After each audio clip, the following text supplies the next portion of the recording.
Have you noticed that we've been getting a lot of these distance from a point to a line problems? That's because you need to be really good at these, okay?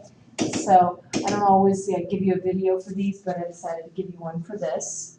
Not because it's necessarily harder, but just some of you still need the practice. Okay, so the distance from a point to the line, all right? Reminder that what you're looking for is the new perpendicular line initially, okay? So let me just draw a rough sketch here of what we've got going on here. 4/3 x, obviously it passes right through 0, okay? But then the point that we're looking for is 5,3. So 5,3 is going to be over here somewhere, all right? So the idea is that we want to know what the distance, we want to figure out what this point is that's perpendicular, okay? So the shortest distance is always going to be the perpendicular distance. So if we can figure out what this perpendicular line is that passes through this point, then we can come up with these two points, and once we know these 2 points, then we'll have the ability to use the distance equation. So the first step is always to write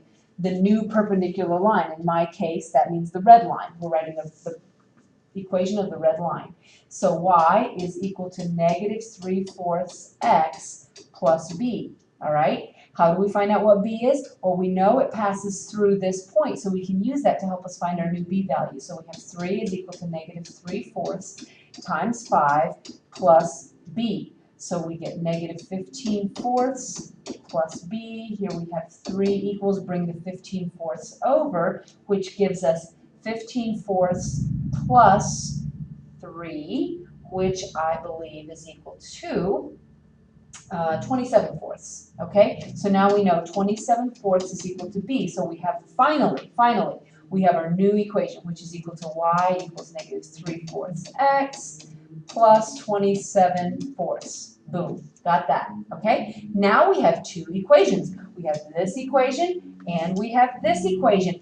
By setting them equal to each other, we can solve for x and y, which is that coordinate, the place where they intersect. So let's go ahead and do that, set them equal to each other, which gives us 4/3 x equals -3/4 x plus 27/4. Now, do you see why I want to multiply everything by 12?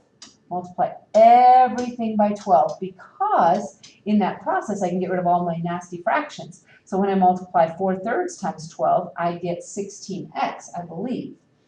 Yes, 16x. When I multiply this other one by 12, I get -9x, and then I get 4 and 4 is 1, 4 into 12 is 3, 3 times 27, I believe is 81. Okay, hopefully I did all that math correctly. So now I'm going to bring my 9x over here. That gives me 25x is equal to 81. Oh, yuck. Do you see that we're getting a fraction for x? 81/25. Well, persevere, right? All right, so now we need to solve for y. I'm going to say that let's put the x in here and solve for y with that one, because I feel like that's probably the most straightforward way. So y is equal to 4/3 times 81/25. Okay, when we do all that multiplication, we get, oh, wow, this is ugly, isn't it? 108/25. Grr, huh? Okay, don't quit, people. Don't let a couple of fractions scare you off, right? Okay, so now we're going to use the distance formula, okay? We've got it all set up here. Keep it neat, people, keep it neat. Okay, so here's my 2 coordinates, 5,3, and then here's my x and my y value.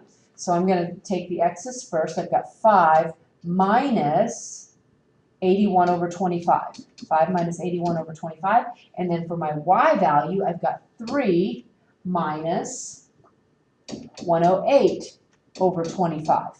Okay, now I'm going to make you do the rest of this on your own, because, people, this is excellent practice for you with your calculator.